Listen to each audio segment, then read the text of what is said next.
Hey crew, it's Pitt, and I'm back with some more Esoterica / ancient lore. Today we are diving back into the works of Karl Eckhart Hausen. This is The Cloud Upon the Sanctuary, and we will be finishing. This is letter 6 and the last. We are reading aloud and discussing as we go along the various points that are brought to light by the text. It is not the format for everyone, but some people seem to find enjoyment in it, so you are more than welcome to tag along as we continue our exploration. Before we begin, however, if you are unfamiliar with me or any of my unconventional beliefs, or if at any point in time I lose you in the terminology, there will be several playlists linked in the corner above and in the box down below that can give you a better understanding of why I stand where I do. A particular note again today almost certainly will be the Unconventional Bible Study and possibly even the Infinite Integrations playlist. I will refer you to them as needed. With that being said, we are going to dive in and finish up our exploration of The Cloud Upon the Sanctuary, letter 6 and the last. God made himself man to deify man. No, not true. Heaven united itself with earth to transform earth into heaven. Also not true. This mortal existence is for you to be here as a mortal. It is not for you to overcome in the manner that most people think of it. Spiritual alchemy, absolutely a thing. See the Hermetic playlist. You can rise above the circumstances. You can choose to make a heaven out of whatever circumstances there are, but earth will not ever be heaven. There is a separation there for a reason. God did not make himself man, and he did not make himself man to deify man. Neither one of those things is true. God is the deity.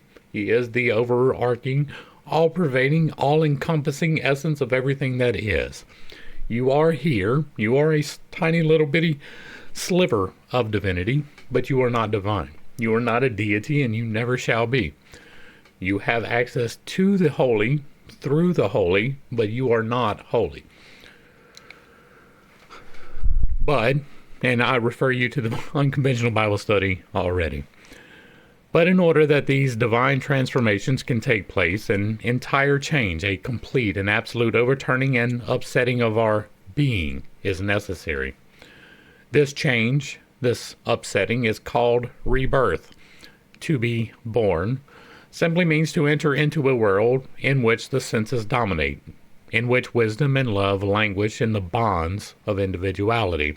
And once again, this is a victim mentality. You are not here under prison terms. You are here voluntarily. It is a bond in a way because you are connected to the mortal, but it is not a limiting factor. To be reborn means to return to a world where the spirit of wisdom and love governs and where animal man obeys. That is in large part true. The rebirth is triple. First, the rebirth of our intelligence. Second, of our heart and of our will. And finally, the rebirth of our entire being.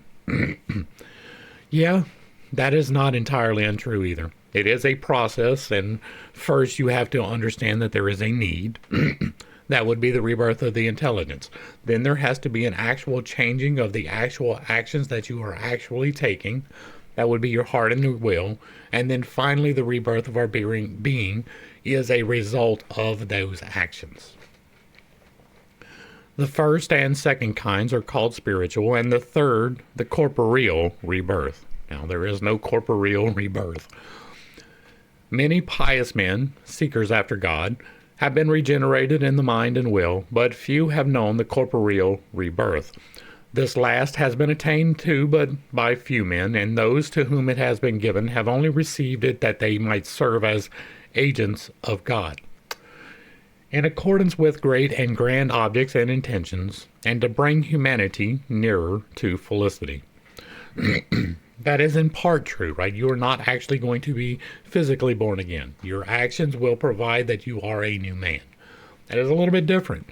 It is not necessarily what he is describing here, but the goal, the orientation of it, that is correct, right? It is to bring human nearer to felicity. It is to change you, right? And if you have received that, you are meant to be an agent of God. So that part is true. If you are called, you are changed, you have recognized the issue, you have begun to work on the issue, you have changed your heart, then the corporeal will follow that. And as part of that, you are to represent God. That is true. It is now necessary, my dear brothers, to lay before you the true order of rebirth. God, who is all strength, wisdom, and love, works eternally in order and in harmony. True. He who will not receive the spiritual life, he who is not born anew from the Lord, cannot enter into heaven. Not true. This is where I differ greatly with the control system, right? The one that I came from.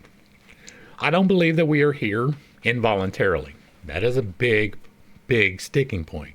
It is not just God decided that you needed to come here, although that is part of it. You decided to come here. And so you are meant to experience this mortal coil. It is part of it.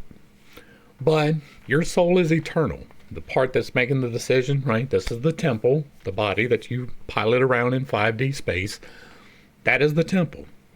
The divine, the spark, the soul, the part that is you, right? The part that makes the decisions is a very, very tiny piece of God. It is an individualized section that is given to you to pilot around the temple. Now you do that through the use of the Spirit, which allows the now to become the next.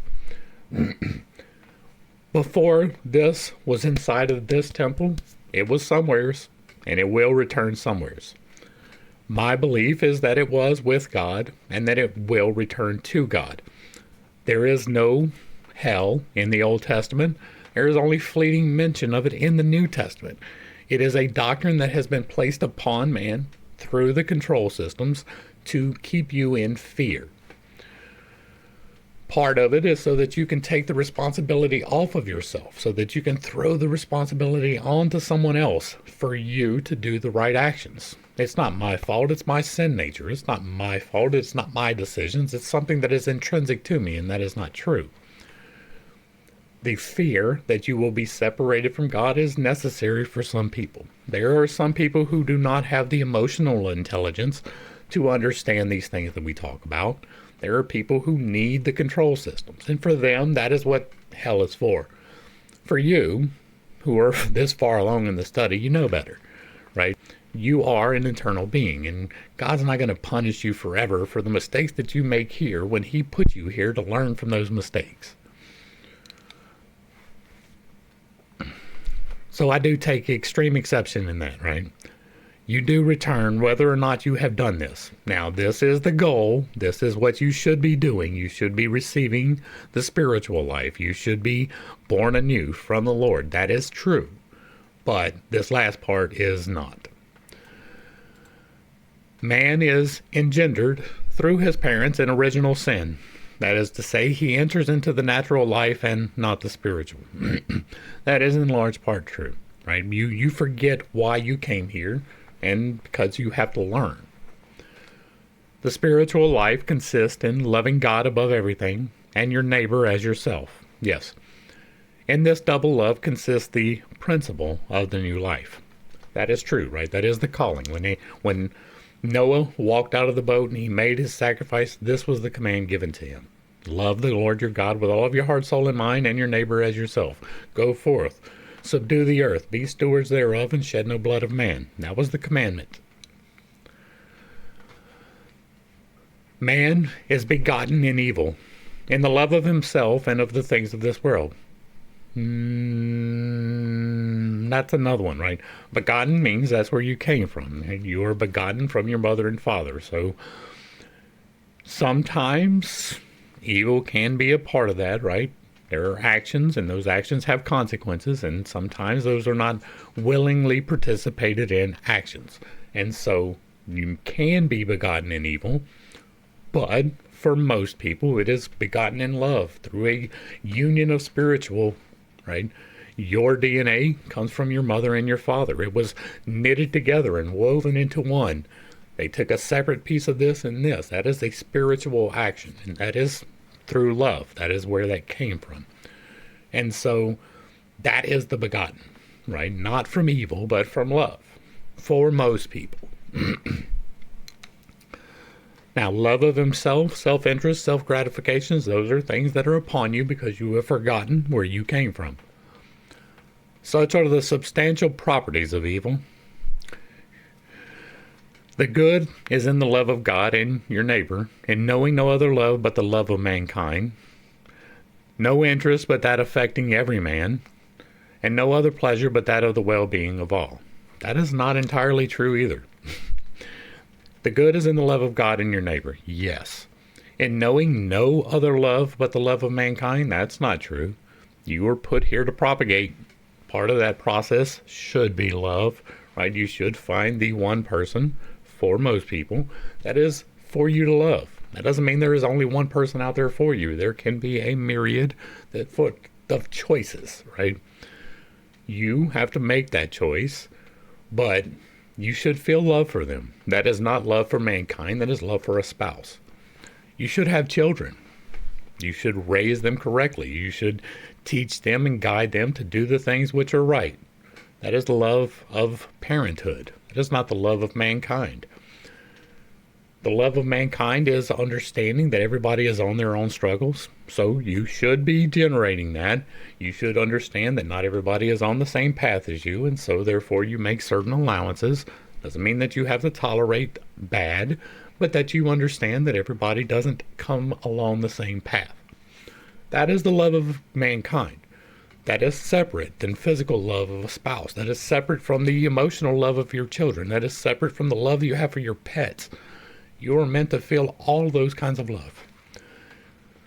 And so, no interest, but that affecting every man. That is patently untrue. If this were a true thing, then you would be born with that naturally intrinsic to you. Does that mean that you should not have interest in affecting every man? No. That is one of the goals and aspirations that you can have, to show or to demonstrate that love to everyone, to be an example of that. That should be a goal. But again, that does not mean that you can't have a house. Doesn't mean that you shouldn't have clothes or food or a boat to go play in. You are meant to be here for the experience, and part of that is the acquisition of things. Not to the exclusion where you love the things and you won't use them, or you won't give them away, or you won't do with them, right? But you're supposed to have them. You are supposed to work. Part of work is the reward, and the reward is taking pleasure in things. It is finding the good in things. It is doing the thing which is enjoyable. That's an interest. Does that mean that you're not interested in every man? No, but it doesn't mean that that has to be your top priority all of the time. Right? There are a lot of people right now responding to the disaster in North Carolina, East Tennessee. Many of them have put aside their interest in themselves to go and volunteer for their fellow man. That is true. Does that mean that they don't have jobs? Does it mean they don't get paid? Does that mean that they don't have things at home? No, it's not exclusionary. The path for exclusion will lead to blindness. Every time. It doesn't matter if you are trying to exclude this one vice from your life, right? If you are not partaking in the balance between that vice and its virtue, then you're not going to get where you need to be. You are meant to do both. It is by such sentiments that the spirit of the children of God is distinguished from the spirit of the children of this world, and that is mostly true. To change the spirit of this world into the spirit of the children of God is to be regenerated, and it means to despoil the old man and to reclothe the new. In part, again, balance. But no person can be reborn if he does not know and put into practice the following principle, that of truth becoming the object for our doing or not doing. Therefore, he who desires to be reborn ought first to know what belongs to rebirth. He ought to understand, meditate, and reflect on all of this. Afterwards, he should act according to his knowledge, and the result will be a new life. That is mostly true too, right? Like you are supposed to go through the process. You get the intelligence, you make the change of heart, and then you enact it out in the reality of the world. Understand, meditate, and reflect. And that will lead to a new life. Like when you have that truth and you come to the understanding of who God is, it does change you. Right? It should, anyway. And that should allow you to become someone new. Like if you knew me 10 years ago, you would not recognize me if you met me today. And that's not because my physical appearance is that much different. My beard's a little longer and it's a lot more white. But other than that, like I keep the same haircut for the most part. It is a 4 on the top, 2 on the sides. That's like for 20 years. I dress pretty much the same. You would recognize me physically, but I am not nearly the same person that I was. I have a new life. Now, as it is first necessary to know and to be instructed in all that appertains to rebirth, a doctor or an instructor is required. Not necessarily. And if we know one, faith in him is also necessary, because of what use is an instructor if his pupil have no faith in him? I say not necessarily because most of what I do came as a revelation, right? It was not through the teachers of this earth. Have I studied them? Yeah. I've gone through extensive amounts of these type of things, not on camera. I have studied other people who have done some of the same things, but the knowledge that I have is through the introspection. It is through meditation. It is through direct revelation from God. And so, yeah. Am I an instructor? Yeah. Do I have all the answers? No. I have a good chunk of them, but not all of them. And that is something that I do not ever anticipate having. I never expect to have all the answers. There is faith required in an instructor. So if you are following me, there's a reason why I have the 300% honesty policy, right? I am 100% honest with me, 100% honest with God, and 100% honest with my crew. That keeps me on the level where you can trust the things that I am saying. I am honest about pretty much anything. If you ask me and it's directly related to me and not somebody else's story, you'll get it. And no matter how dirty or nasty or horrible it might be, I did some terrible things. That is not who I am now. It is something that is separated from me through this process. So I am building trust, right? I am honest about that. I want you to be able to trust me in these things, and so I am honest with you. It is something that is necessary if you are going to listen to me. But I don't tell you to listen to me. I give you the path that I took. I show you the things I have done so that you can do them and find it yourself. Take it to him. You don't have to take it to me. You can go directly to God with any of these things and receive the answer. Hence, the commencement of rebirth is faith in revelation. That is definitely true. The disciple should begin by believing that the Lord, the Son, is the wisdom of the God. Doesn't have to be. That he is from all eternity from God, and that he came into the world to bring happiness to humanity. Has that happened? He should believe that the Lord has full power in heaven and on earth, and that all faith and love, all the true and good, come from him alone, that he is the mediator, the savior, and governor of men. And once again, this is something that I take great exception to. We talk often about this. I did not expect it in this, especially in every single letter, but God is the target.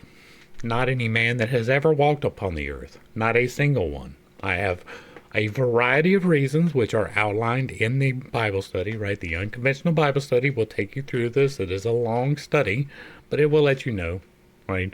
There were no prophecies for him to come. That's a big problem. He told you repeatedly that he was not here for that. That is another big problem. It was the things that were placed upon him that made him the mediator and the savior and the governor. That was not him. He didn't come proclaiming that. He told you repeatedly, take it to his Father, not him. Right? He even told you that in the latter days when they come, and if they call on his name, not to listen to them, But instead, if they talked about God, listen to those. He told you that.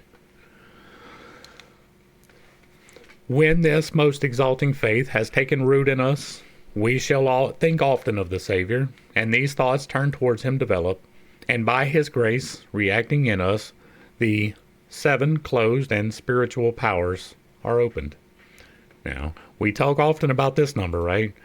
7 is an important number, but it is, right? You have 7, which equals 8, pretty much every time. This is going to be the same, right? You have the 7 internal chakras. That is a thing, but you have one external, all-encompassing that contains all of those. That is divine. You have 7 virtues and 7 vices. Those are also 7 closed powers, right? The balance between this 7 and that 7 equals 1 row of 7s, right? But there is God, which exists outside of the virtues and vices, which contain all of the virtues and vices, which makes it 8. This is a pattern repeating throughout all of creation. We have the fundamental harmonics as included on the Infinite Integrations playlist, and it will walk you through the 7 in a very real way. And so this is in part true, right? The part that you get it wrong on is the target, right? If you were thinking of the mortal as the Savior, you're having a problem. Take it straight to God, and you don't, right? If you replace the name with the real name, then you get the right path. The way to happiness. Do you wish, man and brother, to acquire the highest happiness possible? Search for truth, wisdom, and love. But you will not find truth, wisdom, and love save in the unity of the Lord Jesus Christ, the anointed of God. That is, again, patently untrue. I am happier than almost everyone you know. Right? It may not seem that way because of the way that I talk here, but I am remarkably happy. Right? Does that mean everything goes my way? No. It means that I have the mental alchemy to overcome. That came through God, not through Christ. That is a big difference. Like, I was a follower of Christ for years, and I did not attain this happiness through that. I have attained the happiness through the direct knowledge of God. There is a major difference there, and so I take exception with this. Seek, then, Jesus Christ with all of your strength. Search him from the fullness of your heart, and I replace that with God. The beginning of his ascension is the knowledge of his absence. And from the recognition of this knowledge is the desire for increased power to seek him, which desire is the beginning of faith. And again, separate that to God and you are correct. Faith gives confidence, but faith has also its order of progress. First comes historic faith, then moral, then divine, and finally living faith. The progression is as follows. Historical faith, when we learn to believe the history of Jesus of Nazareth, and through this simple historical faith in the existence of Jesus will evolve moral faith. We're going to stop and point out once again the unconventional Bible study, where we talk about how, while Jesus almost certainly did walk the earth, he was probably a very real man. He almost certainly did all of the miracles. He even died upon the cross and was risen from the dead. I do not put those beyond the realm of possibility. My God does amazing things. That does not mean that he was the salvation. Most of the prophecies which are related to his birth are misinterpreted. Go through the unconventional view on prophecy if you want to see that. We talk about Isaiah and how that was not talking about Jesus. We talk about Ezekiel and how that was not talking about Jesus. We go through Jeremiah and it's the same thing. We went through the prophecies for that reason. Extensively. Like, we spent a lot of time on that, so I don't have to unpack it every time. I can point you back to the playlist where we have already unpacked that. Now, once again, if you substitute Jesus of Nazareth for God, then you get the answer. It is the same statement, but with the names changed, it becomes true. will evolve moral faith, whose development consists in the acquirement of virtue by its search and practice, the balance, so that we see and find real pleasure in all that is taught by this man. We find that his simple doctrine is full of wisdom and his teaching full of love, that his intentions towards humanity are straight and true, and that he willingly suffered death for the sake of justice. Willingly, huh? That was part of the plan the whole time? Let's talk about Gethsemane. When he went in Gethsemane to pray, what was his prayer? What did he say? Lord, if you could take this from me, then do so. But if not, I'll do it. Does that sound like willing? Kinda, right? Fine, I'll do it. You're willing to do it. Doesn't mean that you were volunteering, right? You weren't going happily. You weren't embracing it. Right up until the end, he thought that he would be delivered from it. It's understandable once you have walked through this deck and you understand that you can, in large part, unfold reality in the direction that you want. But that doesn't mean it will always end the way that you want. That is something that you have to keep in mind. And so when he at the end says, "It is finished," it is after he asked why he was forsaken. Do you think that was part of the willingness? Being forsaken? Is that what you think? Thus, faith in his person will be followed by faith in his divinity. I say that faith in God will lead you where you need to go without having to put it in someone. This same Jesus Christ tells us now that he is the Son of God. And he emphasizes his words by instructing his disciples in the sacred mysteries of nature and religion. You will be very hard-pressed to find where he said that. Go back to the Bible study. Here, natural and reasonable faith changes into divine faith, and we begin to believe that he was God made man. From this faith it results that we hold as true all that we do not yet understand, but which tells us to believe. Through this faith in the divinity of Jesus, and by that entire surrender to him, and the faithful attention to his directions, is at last produced that living faith, by which we find within ourselves, and true through our own experience, all that hitherto we have until now believed in merely with the confidence of a child. And this living faith, proved by experience, is the highest grade of all. And this is where I tell you, once again, that you can separate that from the man and still find the things. As a matter of fact, it is a lot more effective. When our hearts, through living faith, have received Jesus Christ into them, then this light of the world is born within us as in a humble stable. Self-insertion. Everything in us is impure, surrounded by the spiderwebs of vanity, covered with the mud of sensuality. And again, this is both true and victimhood, right? This is, we don't have a choice. It is something inherent in us, and that is not true. Our will is the ox that is under the yoke of its passions. Our reason is the ass who is bound through the obstinacy of its opinions, its prejudices, its follies. In this miserable and ruined hut, the home of all the animal passions, can Jesus Christ be born in us through faith.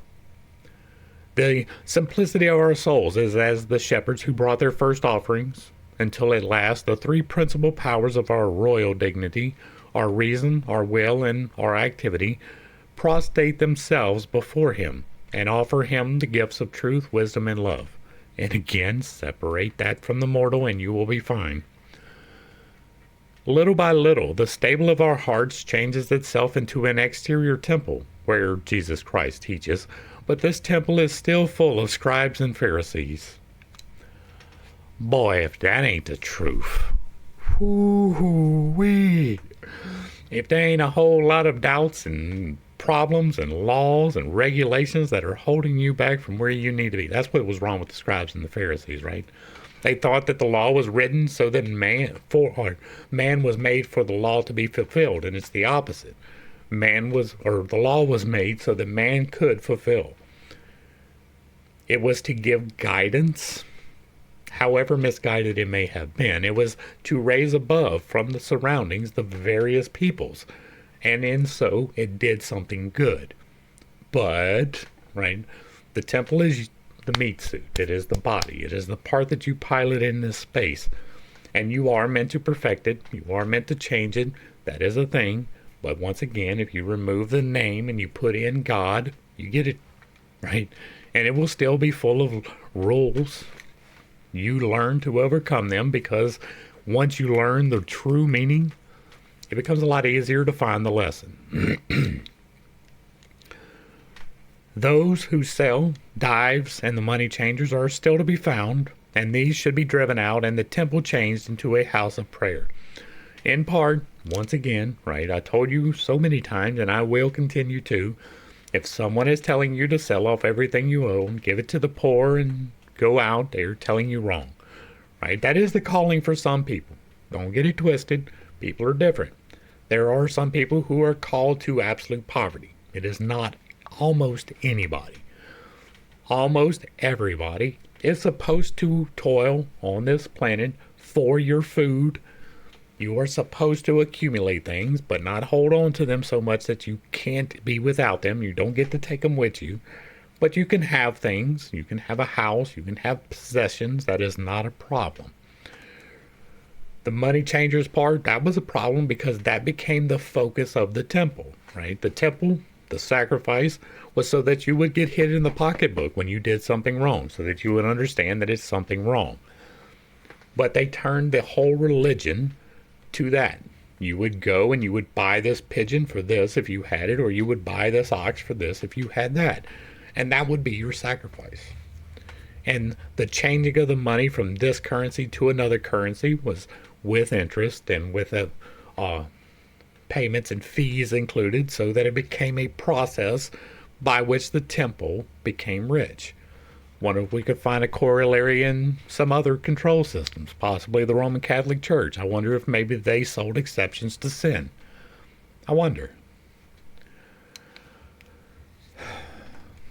Little by little, Jesus Christ chooses all the good powers in us to announce him.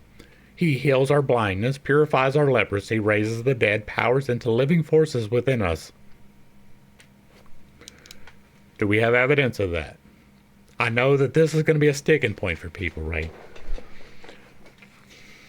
I'm not saying that it's not possible. There, I am positive, have been faith healers. That comes through the faith, not necessarily the target of that faith. I personally have affected healing in my own personal life through this by turning to God himself. This did not happen until I did so. It didn't happen until I chose this particular path. And so I haven't had blindness. Well, kind of. Now that I think about it, I kind of have had blindness healed, right? I have aphantasia. I'm not sure how to classify that now. There was a point in time when I could not imagine anything. Now I can intentionally change the color of my imagination, right? That was never a thing for me before. I never saw red. I never saw orange. I never saw yellow. Now I can. That is also part of this path, right? That healing, just like the healing in my shoulder and the healing in my throat and other healings that I can't talk about yet, those all came from this path, from doing what I am telling you about. It didn't come when I was following the other path. Nobody else was able to give that to me. I did that for myself. I am sure that it is possible that I can do that for someone else, but I am exceedingly reticent to try. There is karmic implications to a lot of that, and even healing people can be against the plan. Raises the dead into powers, into living forces within us. That one right there gives me a lot of heebie-jeebie. He is crucified in us, he dies, and he is gloriously raised again, conqueror within us. Afterwards, his personality lives in us and instructs us in exalted mysteries, until he has made us complete and ready for the perfect regeneration, when he mounts to heaven and thence sends us the Spirit of truth. But before such a spirit can act in us, we experience the following changes.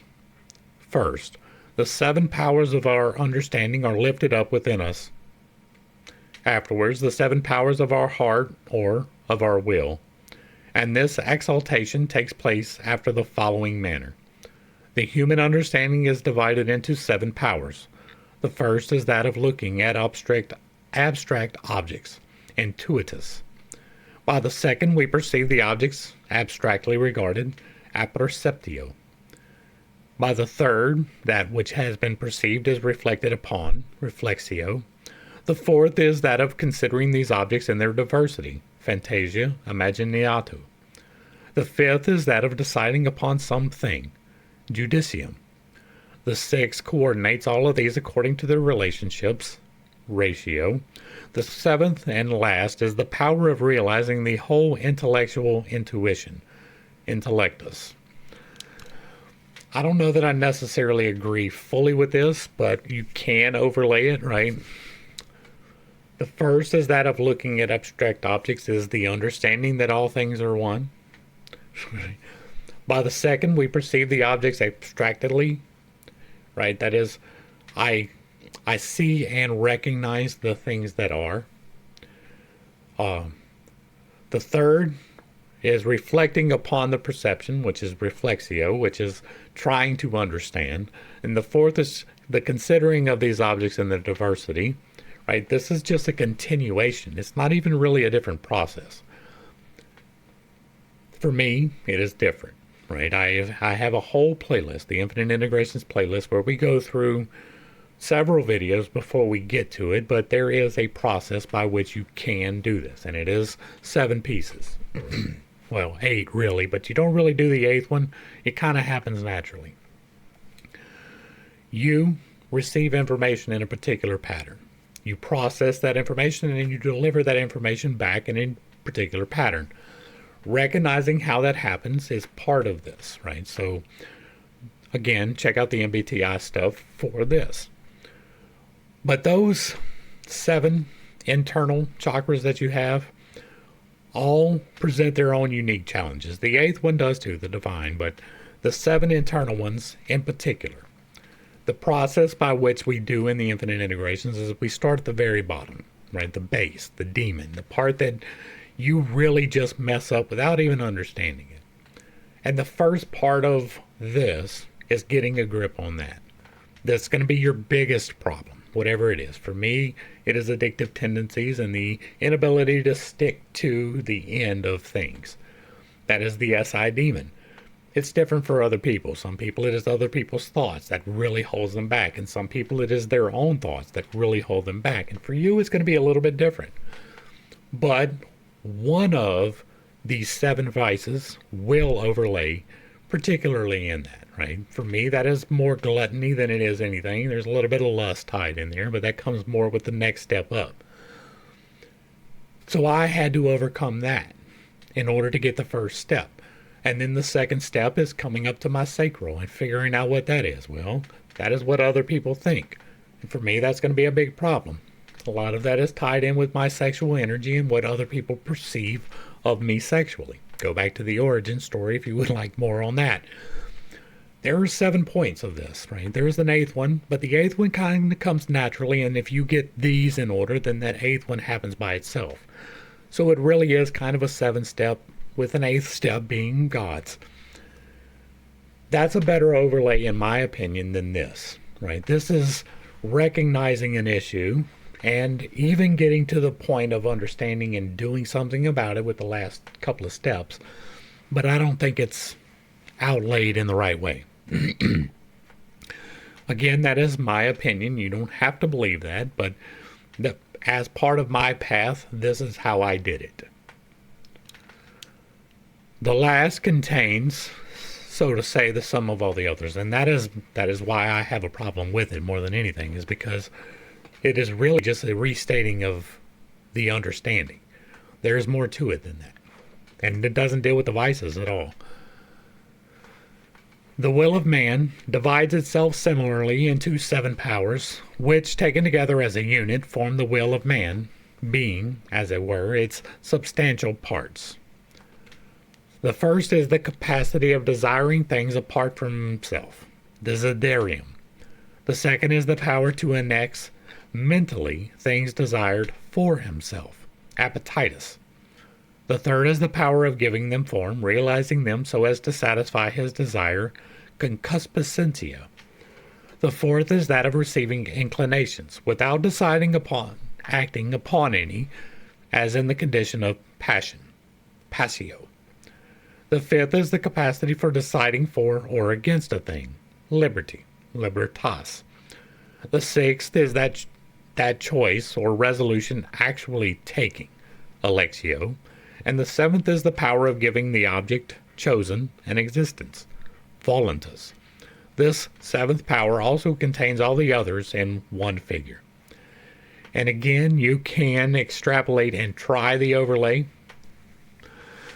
I'm not sure that this understanding of it will get you there, but we talked again about the chakras, right? There are 7 internal and 1 external. You receive information. You get it at the crown and you get it at the base. That is coming from the divine, and it is for you to interpret how that comes in. You feel responsible for it here and kind of misled for it on the bottom. But that is the reception of the energies. That is the understanding that they are there. You can turn that into the desire in the next step. That is through the third eye and the sacral. Those are directional devices, right? The top and the bottom, the crown and the base, are receptive devices. Then you have the directional devices where you put the intention behind it. That is in the third eye and the sacral, both seeing forward and the sexual intentions, the willingness to propagate, the wanting to create. That comes from those 2 regions. It is amplified through the amplification devices, which is the throat and the solar plexus, right? You speak your desires and create the toroid in which you live, and you consume things, and that turns it into energy so that the spirit can do what it needs to do. Those are melded, the above 3 and the below 3, into the middle, the heart. You receive the information, amplify the information, or direct the information, amplify the information, and project it through the heart into the divine. That is the manifestation process. That is how it works. As far as I understand it, I have used it for myself in accordance with the 8 laws of creation, because the 8 laws of creation, and you should definitely check out those 8 laws of creation, are very important for making sure that you are doing it with the correct intentionality, because there are rules by which it will return to you. And if you are doing it with misalignment, then misalignment will return amplified.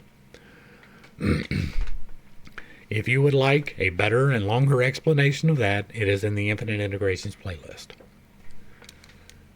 Now, the 7 powers of the understanding, like the 7 powers of our heart and will, can be ennobled and exalted in a very special manner when we embrace Jesus Christ as being the wisdom of God, as principle of our reason, and his whole life, which was all love, for motive power for our will. And again, I disagree. Our understanding is formed after that of Jesus Christ. First, when we have him in view in everything, when he forms the only point of sight for all our actions, intuitus. That is intentionality, right? That is why we have the 8 laws of creation, so that there is no need for an intermediary. What is happening here is you are setting his example as your intention. That can be a little bit wrong, right? 1 degree of off bearing can make all the difference between achieving your goal and not. Second, when we perceive his actions, his sentiments, and his spirit everywhere, apperceptio. Third, when in all our thoughts we reflect upon his sayings, when we think in everything as he would have thought, reflexio. Fourth, when we so comfort ourselves in such wise that his thoughts and his wisdom are the only object for the strength of our imagination, fantasia. Fifth, when we reject every thought which would not be his, and when we choose every thought which could be his, judicium. Sixth, when, in short, we coordinate the whole edifice of our ideas and spirit upon the model of his ideas and spirit, ratio. Seventh, It is then will be born in us a new light, a more brilliant one, surpassing far the light of reason of the senses, intellectus. Our heart is also reformed in like manner, when in everything, first, we lean on him only, desire Dei. Second, we wish for him only, apeteri. Third, we desire only him, concupiscere. Fourth, we love him only, amore. Fifth, we choose only that which he is, so that we avoid all that he is not, eleagre. Sorry, I had to cure my hiccups. Sixth, we live only in harmony with him after his commandments and his institutions and orders, subordinary. By which, in short, seventh, is born a complete union of our will with his, by which union man is with Jesus Christ, but as one sense, one heart. By which perfect union the new man is little by little born in us, and divine wisdom and love unite to form in us the new spiritual man, in whose heart faith passes into sight, and in comparison to this living faith the treasures of India can be considered but as ashes. And once again, before we move on to the next one, I want to point out that this, if you do what we just read, and you substitute this word for this word, you get it right. This actual possession of God, or Jesus and Christ in us, is the center towards which all mysteries converge like rays to the circle eye. The highest of the mysteries is this consummation. The kingdom of God is a kingdom of truth, morality, and happiness. It operates in the saints from the innermost to the outside, and spreads itself gradually by the Spirit of Jesus Christ unto all nations, to institute everywhere an order by means of which the individual can reach as well as the race.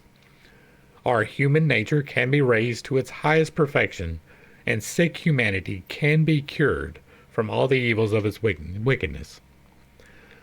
Thus the love and Spirit of God will one day alone vivify all humanity. They will awake and rekindle all the strengths of the human race, will lead it to the goals of wisdom and place it in suitable relationship. That is my goal. Peace, fidelity, domestic harmony, love between nations will be the first fruits of this Spirit. I want you to find me an example where that is something that has happened, right?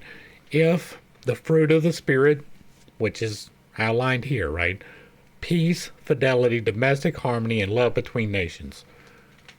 We have pale imitations of those, right? We have treaties, but they are held in place by force, not really by love. We don't have domestic harmony, and as far as I am aware, that has not really existed anywhere.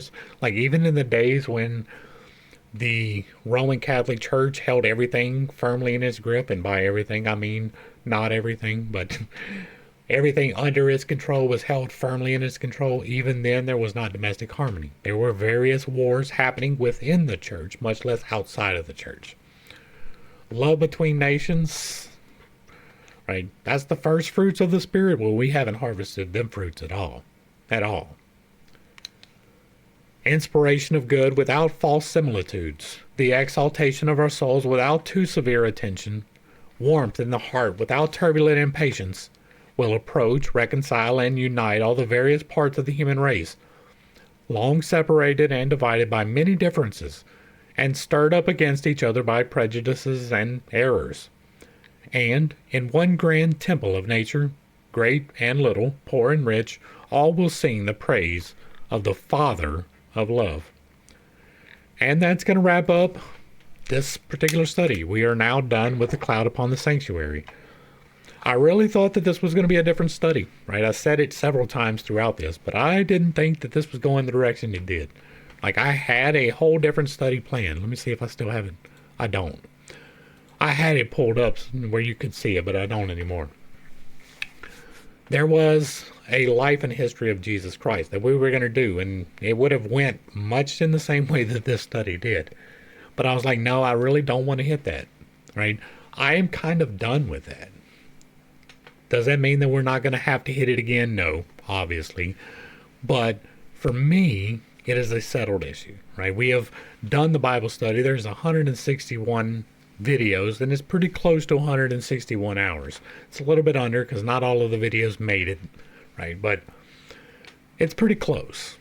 And we went through step by step all of the things pertaining to those particular prophecies, and we found them to be severely wanting. We went through the history of Judaism and found it to be severely wanting. Most of the assumptions that we make when we read that book clouds our vision. It puts a veil, a cloud, upon the sanctuary. It separates you from the responsibility in very real ways, and it puts this victim mentality upon humanity, right? You're born irreconcilable to God unless you do this one specific thing that we have the key to. Now, I have a key, but it is a free key, right? Everybody can use it. You can turn to God, period. You can go straight to God and say, "Dear Heavenly Father, I come to you as a sinner and I ask you to forgive my sins. I ask you to change my life into something you want it," right? If you say anything resembling that and you truly mean it, it is done. You don't have to sacrifice anything, although you can, right? Willing sacrifice is a thing. Tithes are a thing. That is feeding into the 8 laws of creation. And so you can receive results. Some people go their entire life within the control system. They have no problems. Some people have problems. They have questions, and those questions get squashed, right? You go to your pastor and you say, "What about this particular thing?" And he's like, "Well, you just got to take that on faith, son. God told us," right? But that's not what he told you. If you read the book, that's not nearly what he told you. What I am telling you is what I have pulled from that book, right? You have a direct relationship with God. He created you. He used to walk with us, and now he doesn't. I wonder why. Because we've separated ourselves through the control systems from God.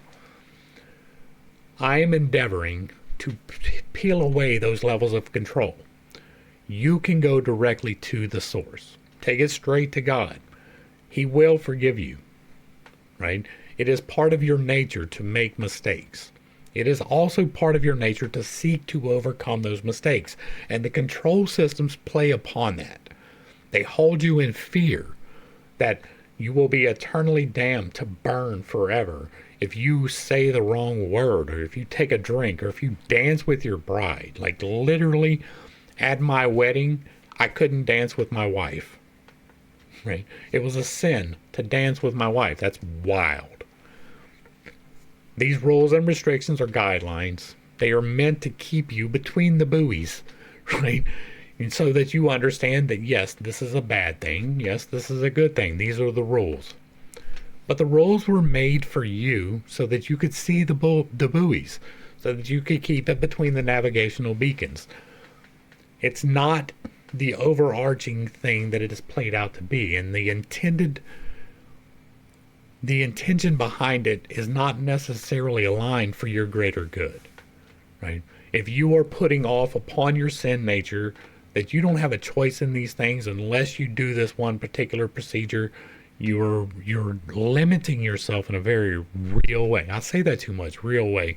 I have to learn something better, but you really are limiting yourself. You are taking away your own responsibility for changing your life. That happens through God, right? Like, this is a narrow path. It is hard to attain. That is true, but it's not a path of exclusion, right? You're not meant to be completely chaste. You're meant to have a partner. You're not meant to never have alcohol. You are meant to enjoy yourself. But you're not meant to succumb to the temptation of staying drunk all of the time or chasing after every wet spot you can find.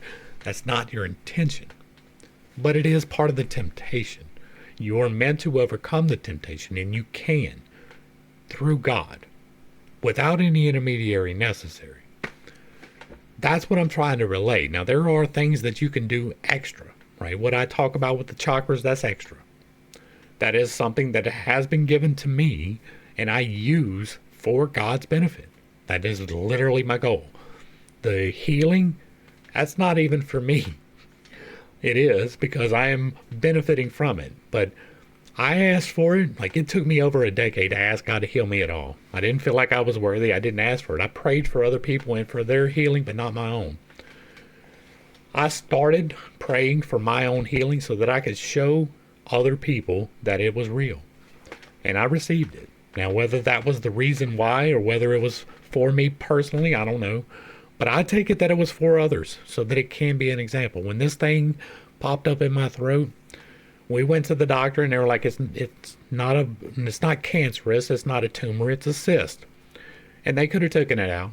They could have taken it out. And I said no, because God told me to say no. God told me that when it was ready to come out, he would take it out. And I took that on faith. I said that to my wife and she was not happy with me. It's somewhat of a point of contention, right? I went 3 years without really being able to talk. Like, I could vocalize, but I didn't have my voice. I wasn't able to inflect. My voice was monotone. It was really high. I had trouble controlling my breath. It was 3 years of not being able to sing in my own voice, not being able to speak at a distance at all, right? If you were 10 feet away from me, you would not hear me, period. What I have now is a direct result of walking this path. And I don't know that I can say it any plainer than that, right? I have affected the healing in my life through the direct manipulation of these energies. But that is entirely through God. I have the proof, at least to my wife, that this thing is real. This is gone. This is healed. I have other healings happening. These processes are becoming. They are a truth in my life, and I can't express that to you. I'm not going to put my medical records up here, but it's in my medical records, right? I had 2 surgeries on the shoulder. The best I had was like 80%, closer to 70. I could get this high. Now I have full rotation. I have strength once again in this arm. I didn't for 20 years. I was 3 years without a voice, and now I can talk to you for 2 hours a day, mostly in my natural voice. Now, this is my natural voice.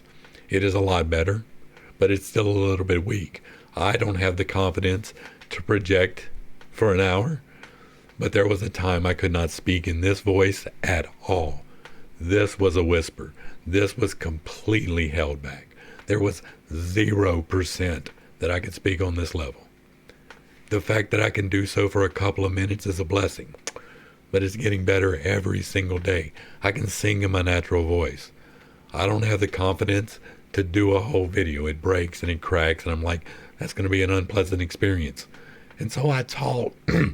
So I talk here, which is almost there, right? It is just 1 octave above where I would naturally be, and it is helping to build the lower voice. I don't really have to talk up here anymore, and I love that. It's not an effort as much anymore to talk. I have the breath control back. The lump is gone out of my throat. I don't know that I can have a more outward sign that my life has changed. I am freely giving this away, right? I could be on the grift. I could go down that road. I refuse. I won't take that money for that. Like, there will be a time, I am sure, where there will be workshops, but all the things that will be in the workshop will be here. You will just be able to talk to me and get clarification, right? It is not something different that will be taught ever. It will always be freely available. And that is with intentionality. I am trying as earnestly as I can, with love, to show you a different path. You don't have to take it. I'm not here to convince you. I'm here to tell you this is a better path. Hopefully I brought a little bit of enlightenment and not too much confusion to a somewhat difficult set of topics. I understand that I have some unconventional beliefs and that I have a tendency to step on toes when I relay those beliefs. It is not intentional, but it is not something that I apologize for. I am here for a reason. If you like what I'm doing over here, let me know down below. Give me a like, share, and a sub. Throw me a comment. If you agree or disagree, if it remains respectful, it gets to remain up. And if there's something you would like to see me talk about in the manner that we have done here, leave that in the comments as well. If you really like what I'm doing, hit me with that super thanks, because I do not manifest money to the crew. Thanks for hanging out. I appreciate every single minute that you were here with me, and I am praying for you every single day. Until next time, I love you. God loves you. You are perfect, whole, and complete just the way that you are. And this has been Pitt's Take. Peace.